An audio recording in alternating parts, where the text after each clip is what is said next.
continue to talk, you might think that Ben swearing is at me All because right. he's trying to talk and I'm still talking, but that's not the No. case.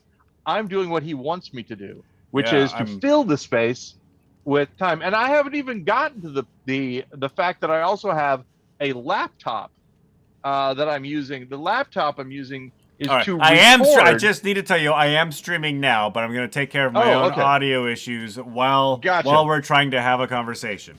So the laptop, which mine is called a Lenovo, I believe it's called Lenovo,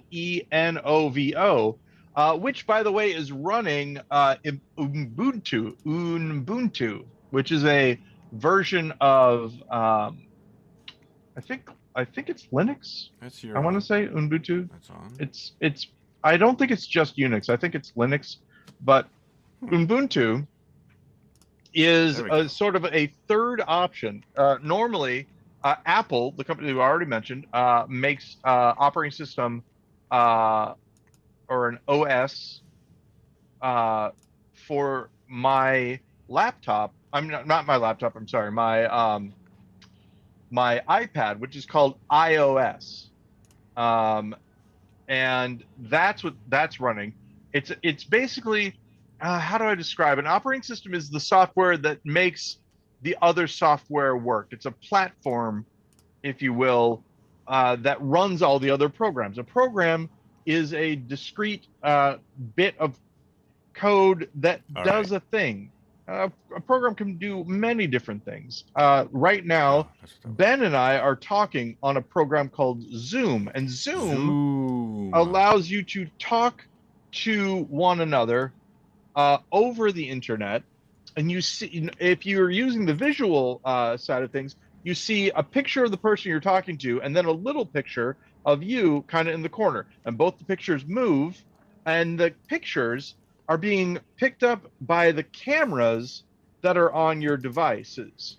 I have a camera for my that's on the front of my iPad, a very tiny lens that is picking up the light that is coming off of my body, digitizing that, and then sending it as a series of ones and zeros through a cable that is in my house, and that signal is going through that cable through the internet, which is a series of different A series uh, of tubes. cables and ways to get information into a cable that is over where Ben is at in Seattle, Washington, very far away from where I'm at in Illinois, and we have near instantaneous communication, which is pretty Sometimes it's exciting. not so instantaneous. Sometimes there is a lag, and you will hear us talk about that sometimes. All right. So But I'm recording, I'm streaming. Yeah. Hey Paul, how's it going? hey, Ben, how's it going? It sounds like you had a little bit of a problem there at the Well, beginning. it's been a day, man. I did spring it on you as well. I did show up, I coming in hot, as they Coming in say. I was hot, you did come already in hot. recording when I came in. So Ben, you say it's been a day. Is it stuff that you can talk about, or stuff that you would rather not talk about? I don't talk about work, but it's the whole, this whole I thought I would use Annex's streaming box to test out the latest Mac OS, Apple release OS 14 Sonoma.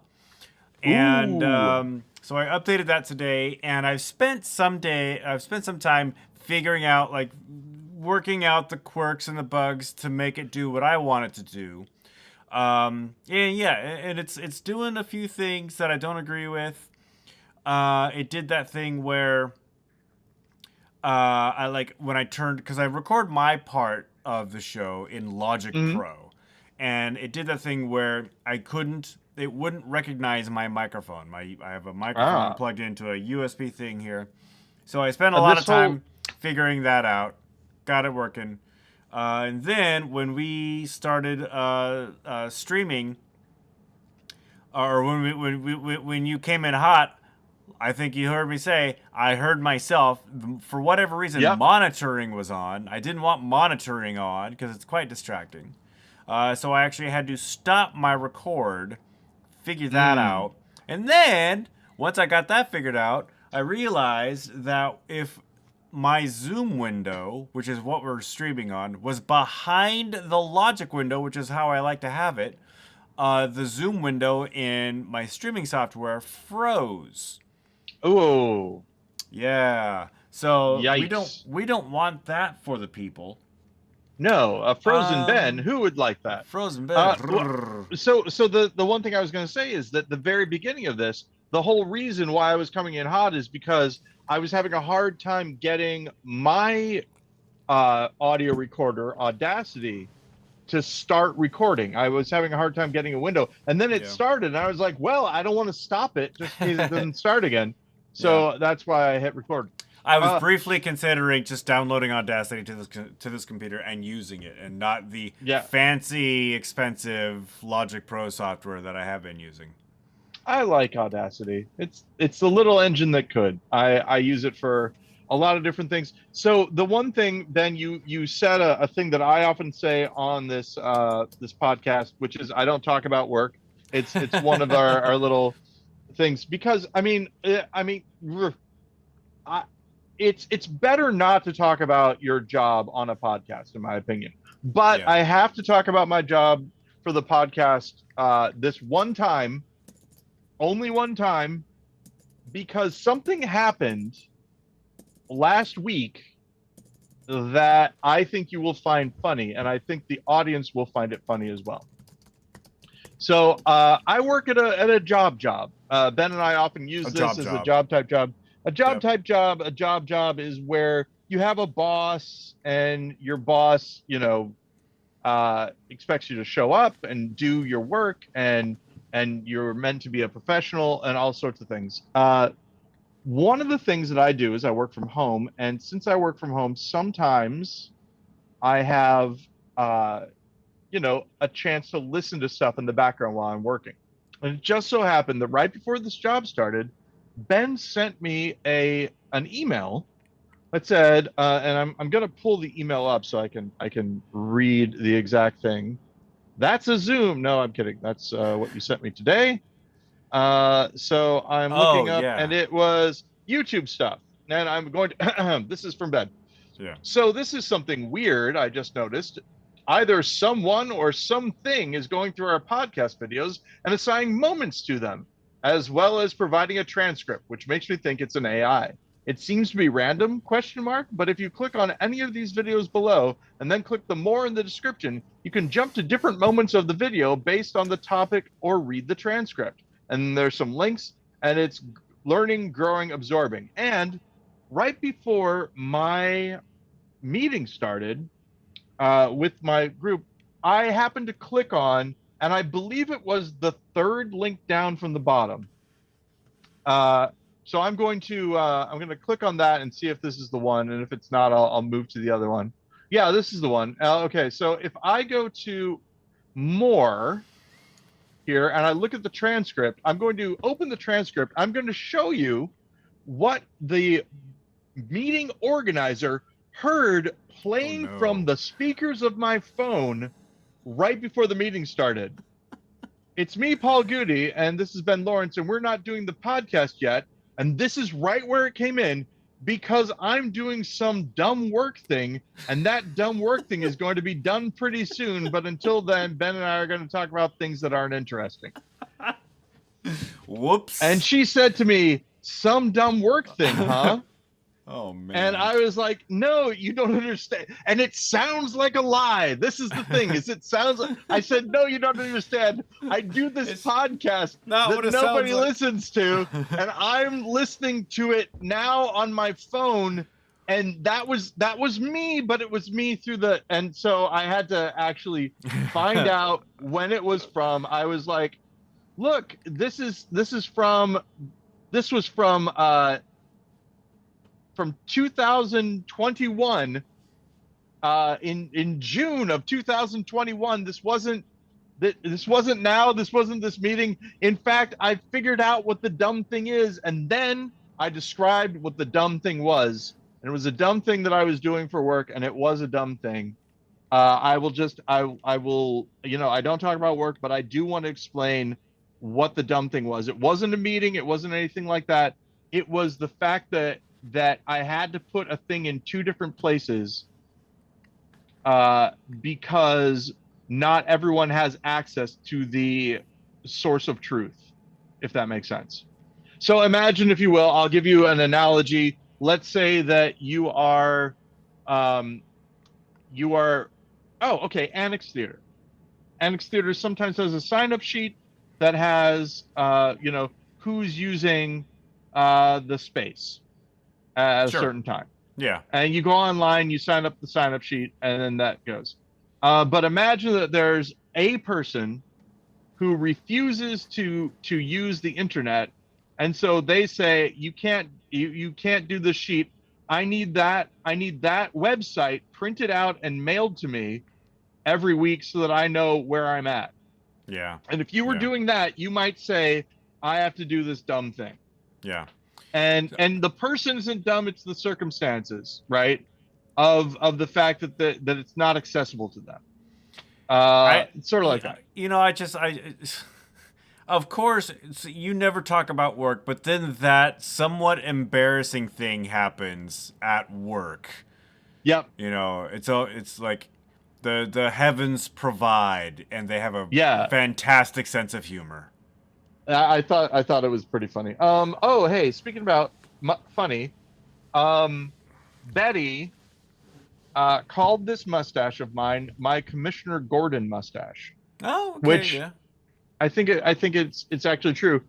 She prefers it when I have sort of the handlebars, but I have found I think that this mustache is my preferred one because it's a mustache, but it's as unassuming of a mustache as you can kind of have, right? It's it's a straightforward. I have a mustache. Tom Selleck has this kind of mustache. Um, like your the director of Pink Flamingos. I'm drawing a blank. The director of Pink Flamingos, John Waters. Yeah, John Waters. Your John Waters mustache is okay. I'm a very thin mustache. I'm doing a thing. Handlebar mustache is, hey, look at my mustache. This mustache, it's a workman's mustache. It's a, yes, this is a mustache. And it exists, but let's get over that and move on to other things. Which is why I kind of like it. You were talking though. You were going to say something. Oh, I was just going back to the whole transcripts of the show and Yeah. chapters. Because when I first saw it, for A of all, I know that like I think it's YouTube, but as a viewer, you can assign chapters to videos. There's some sort of like weird like crowdsourced usability or accessibility function. And I don't know. I think the content owner, you have to provide that level of I don't know if you call it editing or whatnot, but that level of input from your viewers, because otherwise it'll just get out of control. Mm. So the first video that I saw was a video where there were moments Mm-hmm. called out. Was a video when we were talking about white supremacy, Judaism, the Yikes. KKK. I don't remember exactly the context what we were talking about, but there was a lot of that discussion. And Yeah. so there was a chapter in one of the videos like KKK. There's another chapter is like anti-Semitism, and it brought me back to the time when we were brigaded Yeah. by some terrible people, and I'm like, oh no, they found us, and they are isolating moments in the videos for their group or whatever. They're calling out moments Wow. where we Yeah. talk about these kinds of things. I saw a bunch of other videos that had the same moments called out. Nothing that bad. Like, it's just regular Mhm. random, like, we're talking about cars or whatnot. Yeah.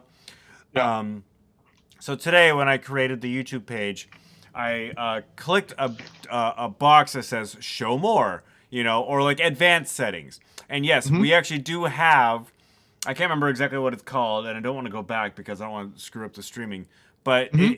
YouTube does have a checkbox where it'll like, do you want us to call out chapter moments in your video automatically? And I guess by default it is checked. So yeah, YouTube is doing that all on its own. It's not terrible. It's not people doing it for us.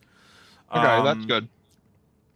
Yeah, so that, but what I find weird is that it just picks random, like a shotgun blast of videos on the 390 now 96 live streams that we have. No, that's not true. We have a couple hundred live streams, so 396 total shows. Right. And so yeah, I just found that kind of odd how random that is. But I mean, again, it's kind of a cool feature. But it's also part of that whole AI is learning what we're saying. AI is, you can find any part you want in any one of our podcasts just by asking YouTube, when did they talk about going to Mars? Or, that kind of thing. Yeah, exactly. Yeah, I feel like, the time that we end up in somebody's PhD thesis of, when the two white guy podcasts and one of get 3.2 million of them on right, exactly. They always talk about this and this. I mean, there is this fear that I have. It's not a big fear. I think it's very possible that there is a sister podcast to us, or a brother podcast, whatever you want to say, where it is two people like us talking about almost the exact same things. Probably not just one. There are probably tons of it. And we think that we're, unique because we're you and me. But other people are having these exact same conversations. Yeah. And then again, we talk about this all the time, Ben. What is the fourth dimension? Time. There are other podcasts where there are two guys just like you and me talking about the same stuff that we talk about. It's you and me.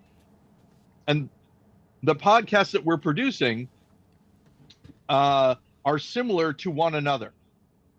There are other people who maybe don't do that, right? But I was talking to Betty about this the other day. Betty Goody Pratt, friend of the show, used to be on the Yelling for Betty segment, which she is aged out of at this point. I figured that would happen eventually. Yeah, you called it, and it's good. The basic thing that I mentioned to her though is that, if you think about it, because what she had talked about was that, we've lived now in Illinois almost 10 years. It's going to be 10 years next year. Yeah, right? Yeah. And I was saying how, it's crazy because if you ask me how long we've been here, I'm going to say it's going to feel like 3 years, maybe at the most, right?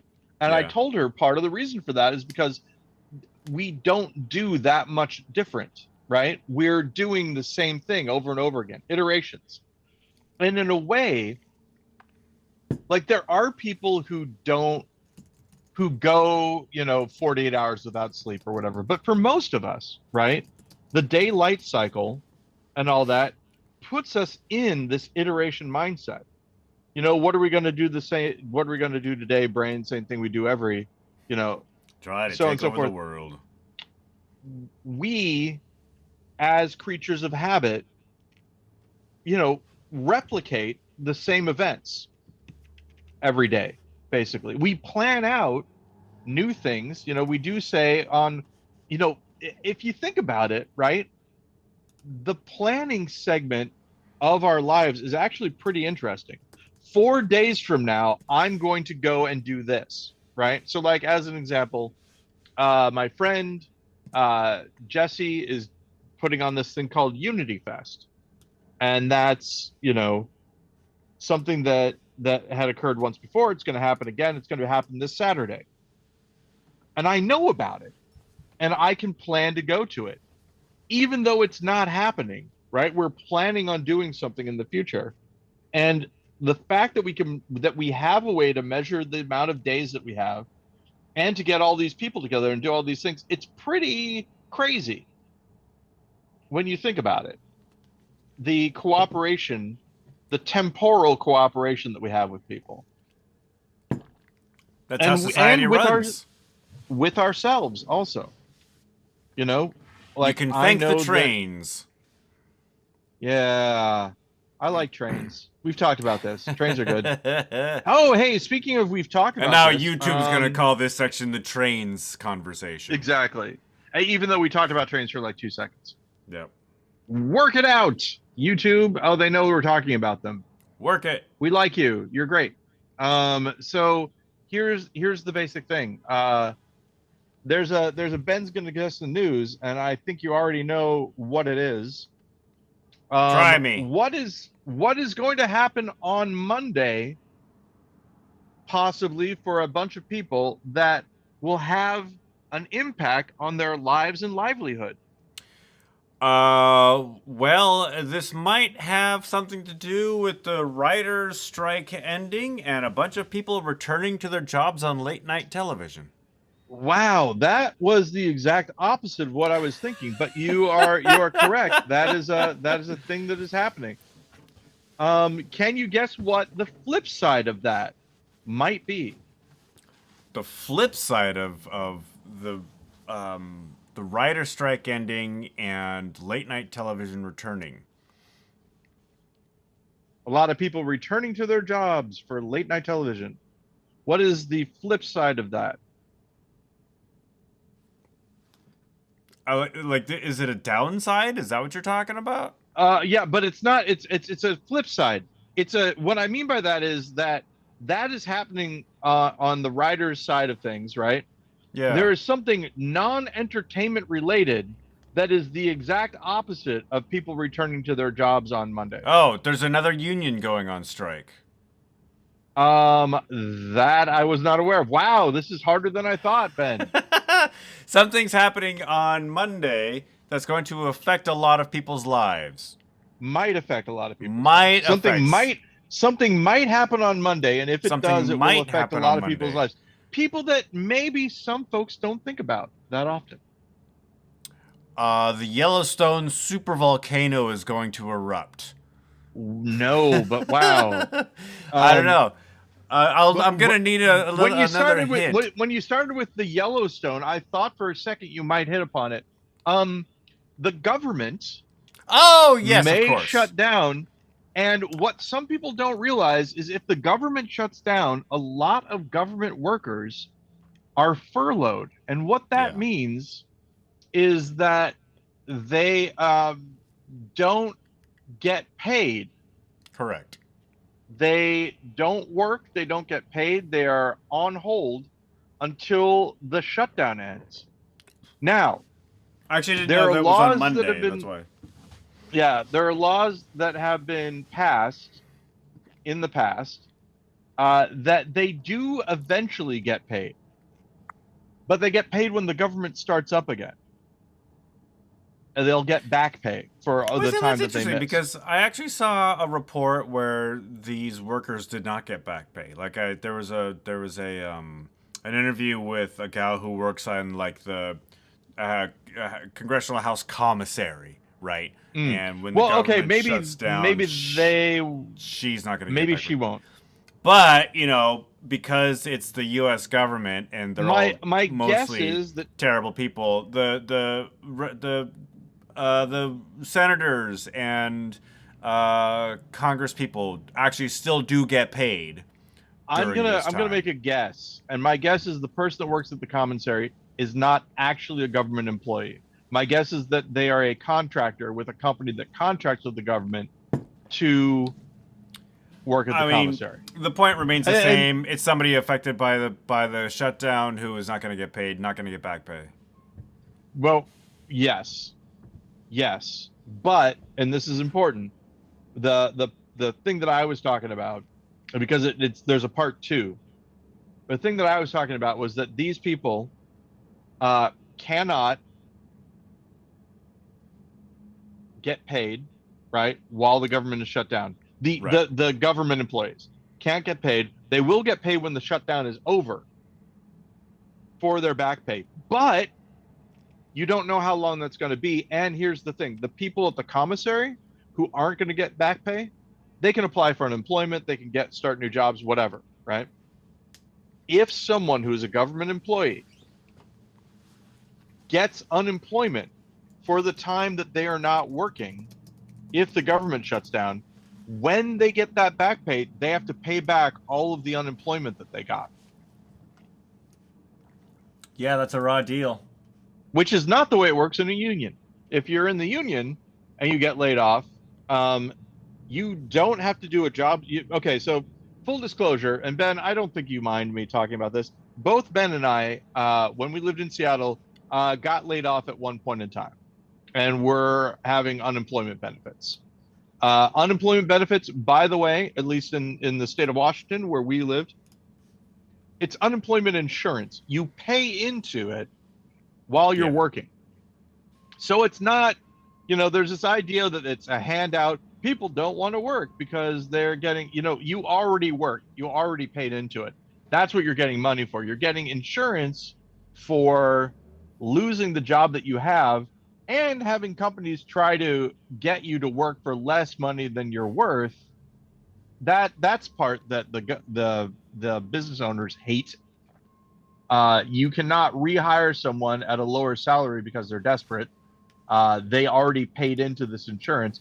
And in the same way, unions have their own strike funds, right? Where you can get, if you have to go on strike, you can get money and all that. But the other thing is that Ben and I worked for companies that weren't unionized, and when we did that and we got on unemployment insurance, what did we have to do, Ben? We had to look for work. Had to look for work, had to fill out a sheet saying where you looked for work, who your contact was, what the outcome was, all of that. Um, again, it's one of those situations where you're not actually, you know, just freeloading like people like to think. It is actual work, and it's also It's work where you're asking someone to dig at your self-esteem because you're not getting hired, and you have to write. You sometimes you have to ask them, okay, why wasn't I hired? Am I not qualified? All that they have coaching that you have to do. There's a lot of stuff. You're not just sitting at home collecting money. which is what a lot of people think people on unemployment Yeah, do. exactly. Now, and part of the reason why they might think that is because then one time I was in a union and I got laid off and I got on unemployment and I didn't have to do anything. And the reason I didn't have to do anything is because I was registered at the union hall, and the union hall calls you up whenever there are new jobs. Yeah. And so you're all they're looking for work for you at that time. And so that was a little weird. After having to do all that other stuff, I did feel like this can't be it. I should be doing more. But that it is different because you pay into your union. Right. They're doing that work, and your union dues are paying for them to do that work. So, in a way, it works out. But anyway, so Ben, you bring up a great point. I didn't mean to belittle the people who are contractors working for the government by saying that they aren't the people I'm talking about. They do matter. It is very important that there are people, especially, yeah. There are lots of places where there. Okay, I'll just give an example. There are government buildings that you can't go into if the government isn't there. So even if you could get paid, you're not going to, because the people that you're supporting aren't going to be Right. there, right? Yeah. So there's a lot of that. But the thing I'm talking about specifically, where we don't think about, is the fact that you know people are like, well, they're playing politics. They're playing politics. This is just the way. We're a country where everybody gets a voice, and when you give everybody a voice, sometimes this happens. And the fact is that there is a real human cost of this kind of stuff happening, and it's the people who don't get to be working.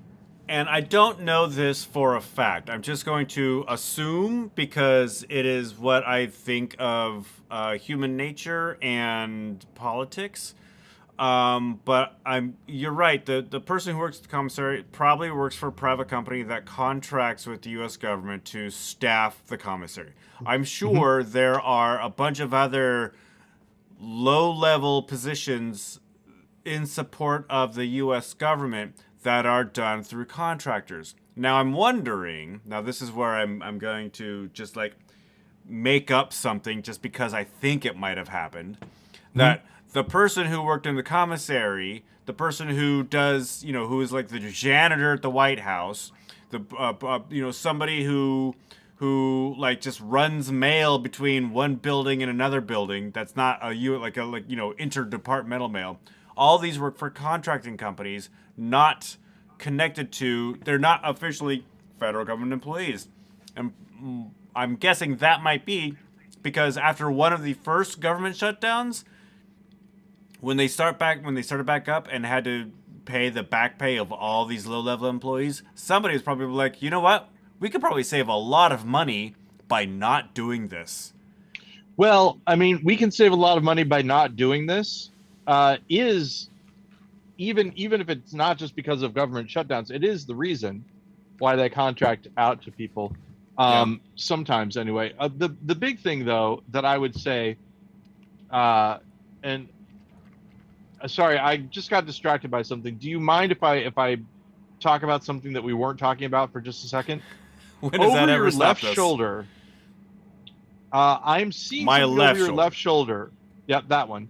Now, if you look at your screen and you look over your left shoulder, there is something that is not what I'm seeing, but this is what I'm seeing. What I'm seeing is a kick-ass green and black bass guitar that is sitting on top. Do you see what I'm talking Yeah. about? It's a Yeah, I see series what you're of talking about. cables, Yeah. but the cables look like the strings of a bass guitar.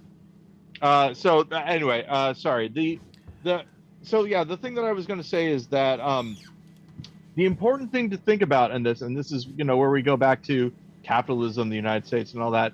Um, Capitalism. this the the government shutdown, right? If you're working for one of those companies, the government shutdown should not affect you because you're not an employee of the government. You're an employee of the company, and so the All right. company should compensate you for the time that you're not working because of the You're government shutdown. giving a lot of credit But to these contractors. that's not the way that things work all the time. That's And not this how is one of not those. how capitalism works. Yeah. I used to get into arguments all the time back when I was on Twitter, which was once called X, or maybe still is Scratch now. that. Reverse it. That is now called X, or TikTok as well. I would get in arguments with people about this, where I made the argument, and people thought that I was crazy, and they still think that I'm crazy. But I made the argument that the basic income, right, universal basic income, doesn't have to come from the government. That companies could actually do it.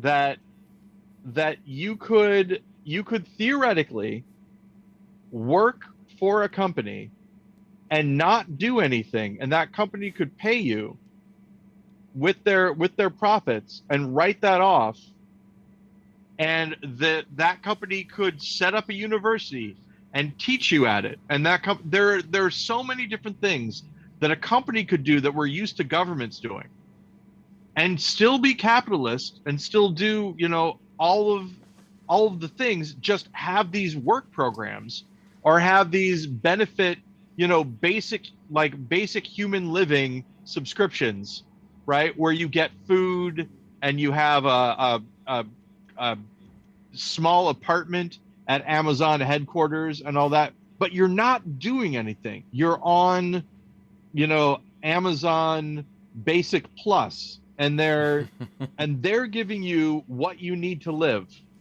not the government. They could Yeah. do that. That is something that they could do. They're not going to, but they could. And people think that because here's what always happens, right?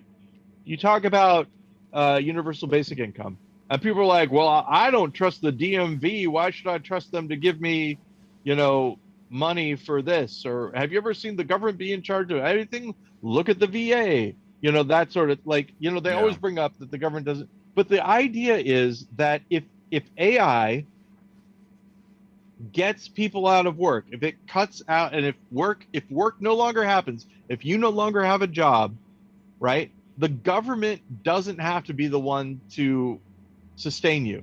The companies running the new AIs that put people out of work could do that. It is a thing that they could do. There's no law against it.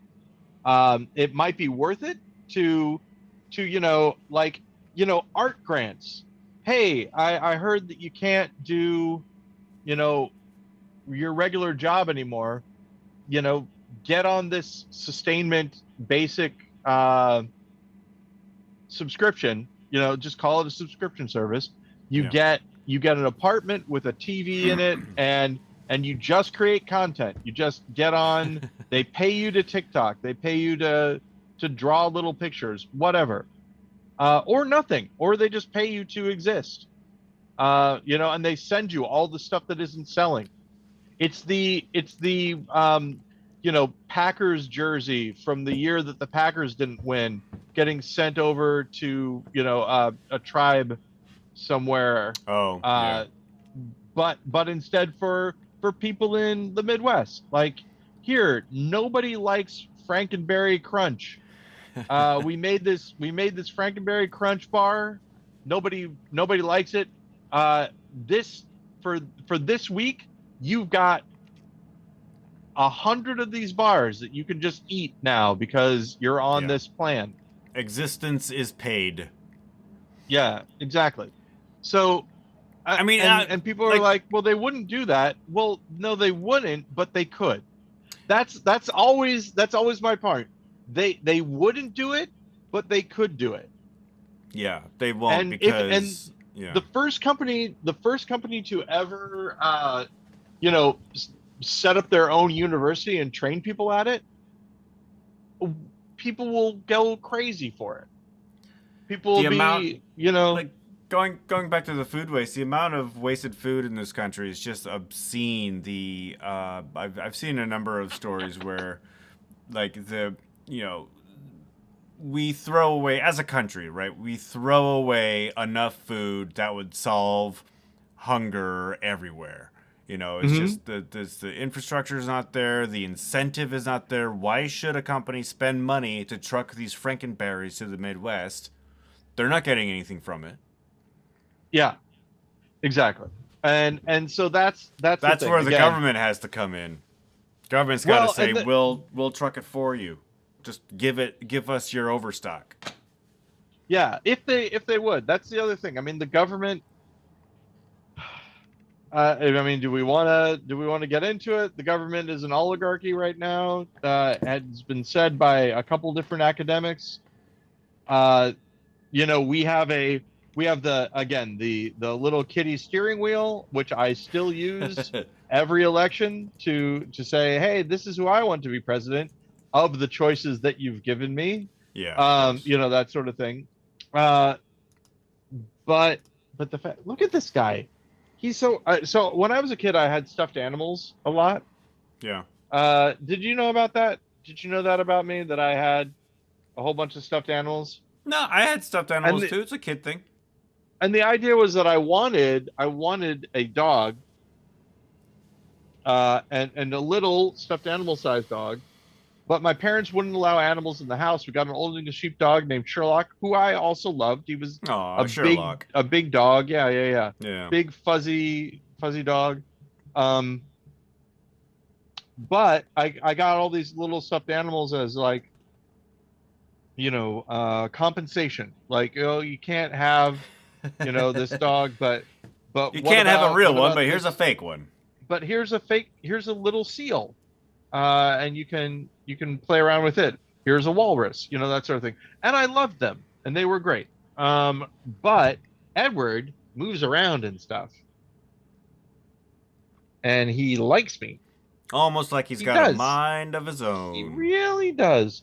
So yeah, it's pretty cool. I used to be afraid of dogs, and I still, am afraid of some dogs. people would mention that to, like as a, oh, come on, you shouldn't be scared of them. The fact is that I grew up He's in a all place right. where dogs are trained to attack people who come into your yard. Right. Like they're guard dogs for the farms. And so yeah, if you see a dog, you need to get away from the dog and hope that the owner comes and calls them, back. And so yeah, when I see an off leash dog, I get nervous. But now that I have experience with Edward, I kind of know a little bit more about the psychology of dogs, and I can, because he's still got a dog brain, even though he's really tiny. He still acts like a dog, and so I can kind of talk to other dogs. I just like, okay, it's just a big version of Edward. Yeah. His tail And is then of wagging, course, so he's okay. like Wile E. Coyote walking off the cliff and not realizing that there's no cliff there.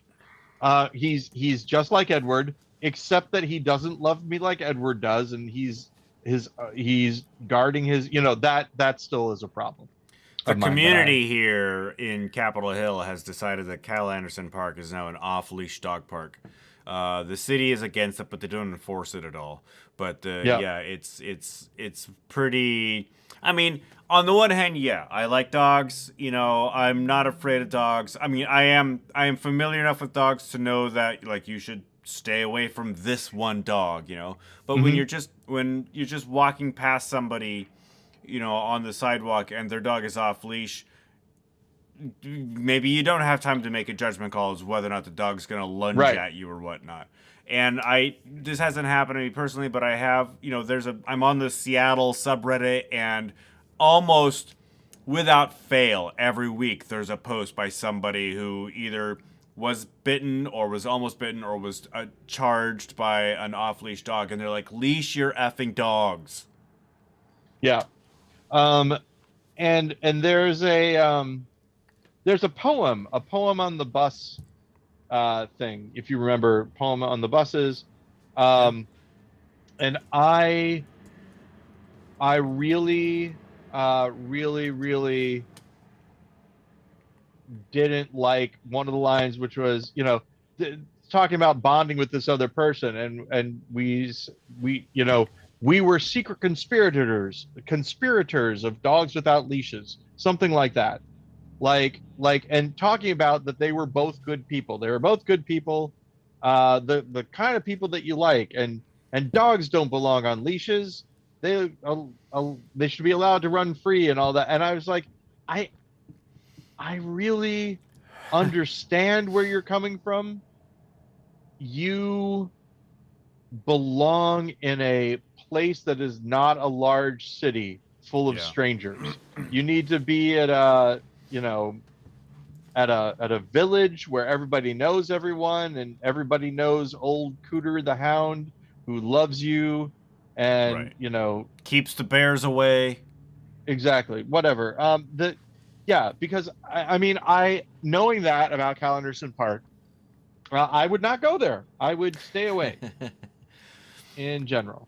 There was, I don't know, I may have told this story before in the podcast, but I was dog sitting for a friend of ours, Emily Sershon, and I was dog sitting her dog Jean Luc, which is I believe a Labradoodle.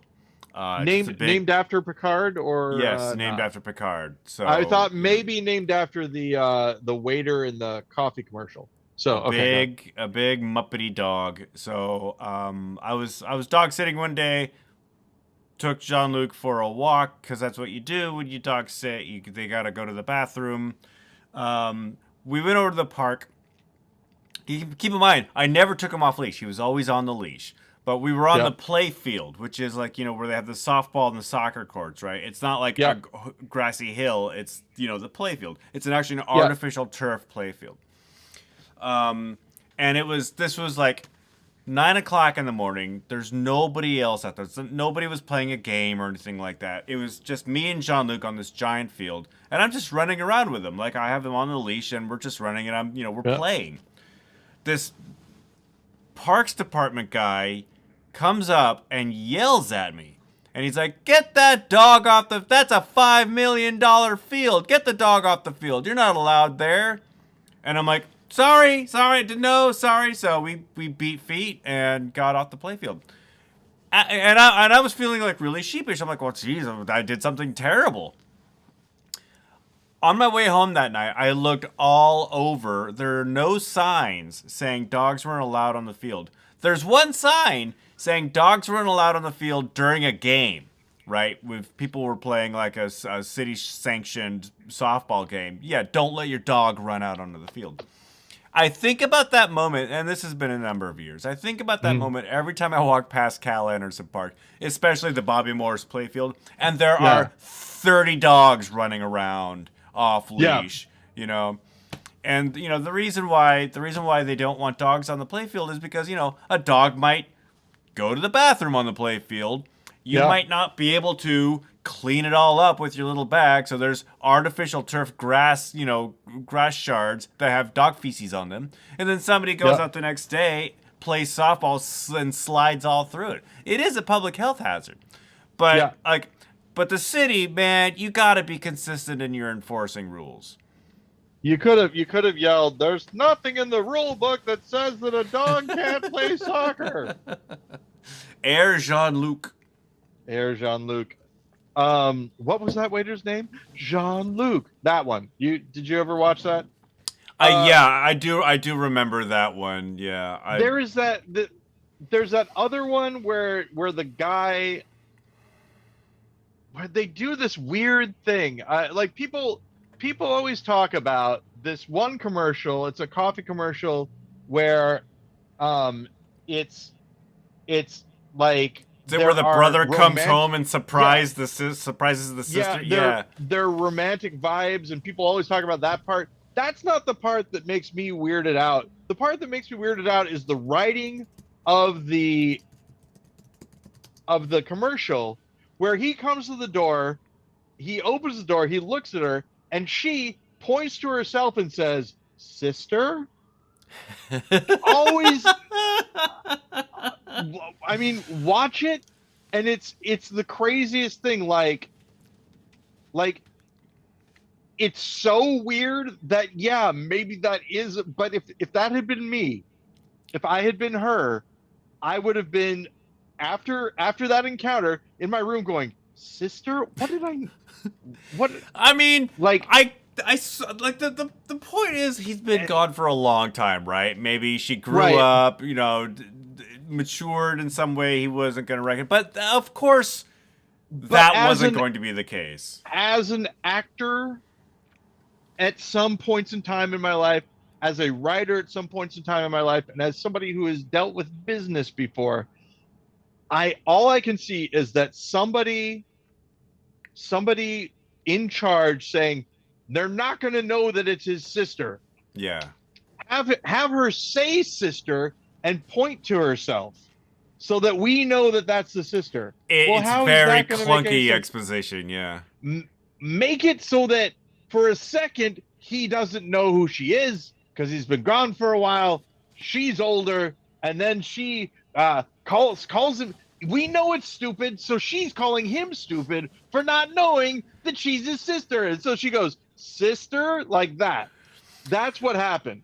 There's a pretty fascinating oral history about that commercial specifically, and how all the people involved were just sort of taken aback by the public's reaction to the alleged romantic interest between the brother and sister. And I think they were even the actors are even in this oral history. I think maybe the woman is where she was like, of course that has nothing to do with it, but like she was just following the director's direction, and that's the take they went with. The director, all right, now you haven't seen her in a while. I got this note. And you're looking at this guy, and you're like, "Hey, who is this? Who is this? Oh no, it's my brother. But hold on, I'll be right back.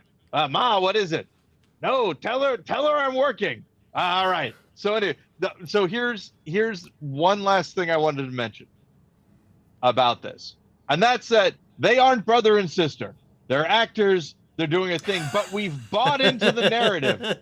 And that's why I want to bring up kayfabe. Ben, kayfabe. Have you heard of it? It's a wrestling term, yeah. Yes. Did we talk about this already on the podcast? I don't think we have. I don't know. I don't think so. Kayfabe in wrestling is basically a short way of saying suspension of disbelief. The idea basically that it's wrestling. Wrestling comes in and goes, "Hey, I know I'm fake. You know I'm fake, but I'm not going to insult you by rubbing it in your face. I'm going to pretend just enough that I'm real so that when you're here in the auditorium, you're yelling and you're clapping and all that you don't feel stupid. And so the idea being that you don't run into a situation where two wrestlers who are supposed to be enemies arrive in the same car, for example. Yeah. Like I gave you a ride into this thing. That's one. The story that I heard about the greatest kayfabe violation was when I think it was Hacksaw Jim Duggan and the Iron Sheik were supposed to be rivals, and they were drinking and doing cocaine in a car together and got arrested. Yeah, To but which I say, at that point in time, they have to become a tag team partnership. That's the only way that I want to give they can continue to be there. I don't know. This might be naive. I want to give the fans of wrestling who have bought into the kayfabe. I want to give them more credit to, like, if the story came out that Jim Duggan and the Iron Sheik weren't actually enemies, or in a blood feud, it's not going to destroy anything for the audience. They're still going to buy into what's happening in the ring. You are absolutely correct. They would, but the idea is that you as a wrestler should not put them into that position. That you have a duty to make it seem real, even though they're smart enough to know that it's fake. That's the basic idea. I don't know, man. If I want to do cocaine with my friend in a car, I'm probably not going to think about what the ramifications of my, of what an audience member is going to feel. And who am I to say that the Iron Sheik is not a wrestler of the highest caliber? I would never, Ben. Alrighty. So there we go. I hope we don't start somebody looking up the Iron Sheik sitting at home looking this up. Iron Sheik, if you made your way here because you were Googling yourself and you found that we talked about you on this podcast, no problems whatsoever. And as far as I know, that story is alleged. It's a legend. A legend. It's a legendary story that we have. Yeah, I saw a clip that was posted online recently of CM Punk doing this to himself with a razor blade, so that when he stood up, he was bleeding. I mean, that's the thing. Is he another wrestler? Wrestling, yeah, he's a wrestler. Oh God, wrestling isn't real, and yet it's more real than a lot of things. It's very strange. But anyway, kayfabe, I love it. I love the term. I love the concept. And I think that reality shows also play into that a little bit. To a lesser extent. I think a lot of people who watch reality shows believe the reality. Do you still think they're reality? I don't know. Maybe it's just me and Jennifer. I mean, we're both, because sometimes we'll watch a thing and it's really like, Ben, already when somebody surprises someone at home and says, "Oh, hi," and the person that they surprise at home is already mic'd up. Yeah, and there's a camera guy in the house. Yeah, or not. They do the thing where they pick them up. I mean, yeah. Anyway, all right. All right. Hey, it's about that So time, Paul Goody. hey, it is about that time, Ben. And thanks again for talking to me for another week. I Yeah. appreciate it. And I hope you had fun. We had a hiatus last week, which Yeah. was, I was out but of you at home town. didn't know because we banked an Hey. episode. And hey, Even though listen, we talked and about it. I mean this for real. We talk a lot about how this is for people in the future. That's why we're doing this. But hey, if you're listening to this and it's not the future yet, we're not mad at you. Thanks for being here. The part of the thing that keeps us The from being future. bored with this and doing things is because we do think every once in a while that maybe somebody else is listening. And hey, if you're listening to all of these in a row, uh, thank you. And look, 400, almost there. You're going to be at Almost there. 400 pretty soon. Be there in about a month. Yep, pretty fun. All right, until we talk to you again, dear listener, we would ask you to keep it wrong. Yeah, keep it wrong, Paul Goody, and I'll talk to you next week.